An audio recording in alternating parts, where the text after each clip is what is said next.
Imagine um lugar muito, mas muito distante.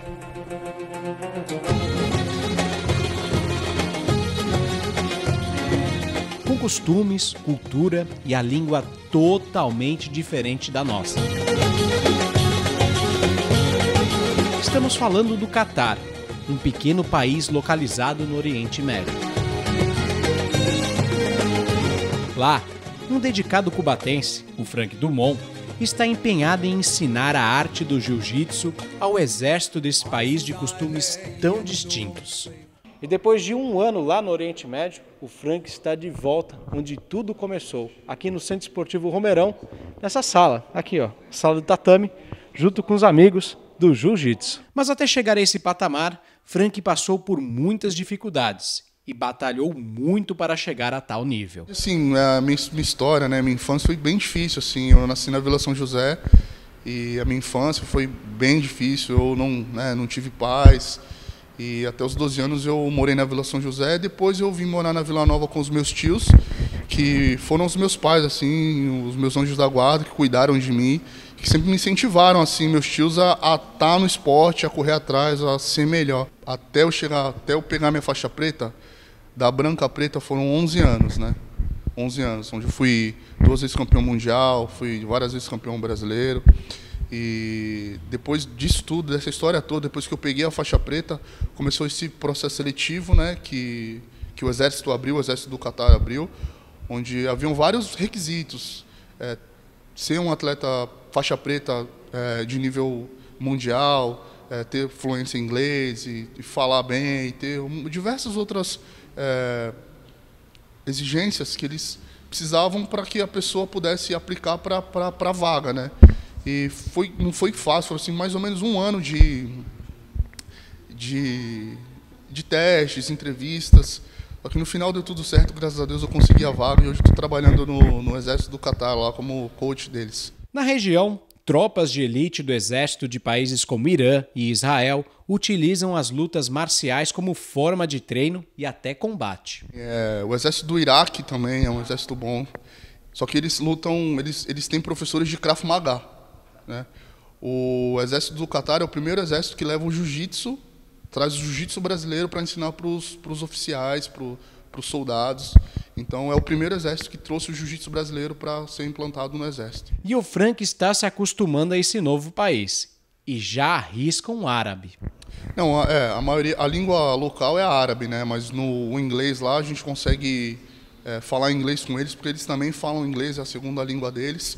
Então, a gente que fala inglês, a gente consegue se comunicar bem. As aulas são todas em inglês, mas também a gente se esforça para aprender o árabe, né? E de pouquinho em pouquinho a gente está aprendendo lá o árabe para poder se comunicar melhor também com eles, né? E ficar uma coisa mais dinâmica. Você pode falar alguma frase em árabe para a gente? Askhar. O que significa isso? Sejam bem-vindos. Frank entrou no jiu-jitsu relativamente tarde, com 20 anos de idade. Antes, ele era velocista, mas depois de um acidente de moto, teve que deixar as pistas de atletismo. Vinha perder o dedo do pé, e para um atleta de atletismo, você se acidentar no pé é aposentar, final de carreira, né? E foi depois disso que eu conheci o jiu-jitsu, através do professor Beto Pernalonga e do professor Luiz. Então, na verdade, já é bem tarde, né? A maioria dos atletas profissionais começam com 8 anos, 9 anos, 10 anos de idade. E um atleta, para começar com 20 anos, então já é um pouco tarde, eu tive que me esforçar bastante para estar no topo, para correr atrás das coisas. Para mim foi bem difícil, às vezes fazer 2, 3 treinos por dia para tentar correr atrás do prejuízo e tentar também me manter no topo ali, chegar no topo. Né? E o sangue esportista não deixou o cubatense parar, e os títulos nos tatames foram aparecendo. E o professor Borracha e o mestre Luiz fizeram parte dessa bela trajetória do Frank no jiu-jitsu. Então, o Frank eu conheço ele desde menino, né? A gente sempre esteve envolvido com o esporte, a gente fazia atletismo e logo assim em seguida, né, a gente começou a treinar jiu-jitsu. Ele começou aqui onde a gente está hoje, no centro esportivo. E aí, quanto tempo de centro esportivo aqui, treinando esse tatame?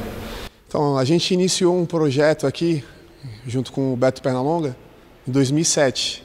E depois nós abrimos um projeto no Casqueiro em 2009. e é onde o Frank fazia os treinamentos comigo lá no Casqueiro.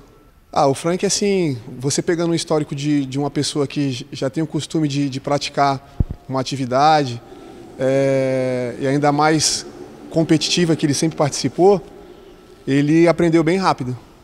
A gente começou a treinar junto, passando pelos mesmos problemas junto, e o Frank tem uma história de vida maravilhosa que é semelhante com a grande maioria dos atletas, as crianças que a gente hoje atende nos projetos sociais da cidade. E aquele sonho, aquele desejo de vencer, de ser um campeão, de conseguir fazer com que o esporte seja uma ferramenta e leve o devido sustento para dentro de casa. E ele sempre almejou isso, desde o primeiro dia de treino, a primeira competição, o primeiro evento pequeno, você via essa garra, você via essa vontade nele.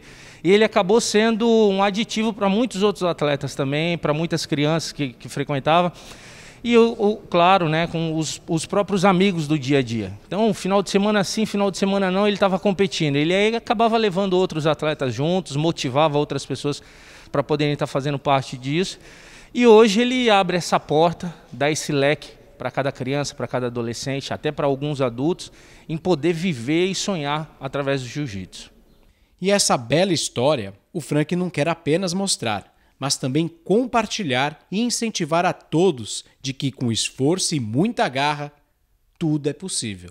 Na verdade, assim, a gente acha que para dar certo a gente precisa ter uma situação financeira boa, ter alguém que nos ajude, mas quando na verdade isso depende primeiro da gente, assim, sabe? Primeiro a gente tem que querer. É lógico que eu tive muita ajuda, primeiro de Deus, depois dos meus professores aqui de Cubatão, tanto o Luiz quanto o Beto, que a gente começou todo mundo junto. O Borracha também, a gente começou tudo junto. A gente não tinha nada aqui, a gente tinha só vontade, né? E quando você tem vontade e você confia em Deus, as coisas acontecem, cara. É isso aí, você tem que correr atrás do que você realmente quer, colocar aquilo na tua cabeça, focar e ir atrás, não deixar desviar, não parar por nada. E é isso aí.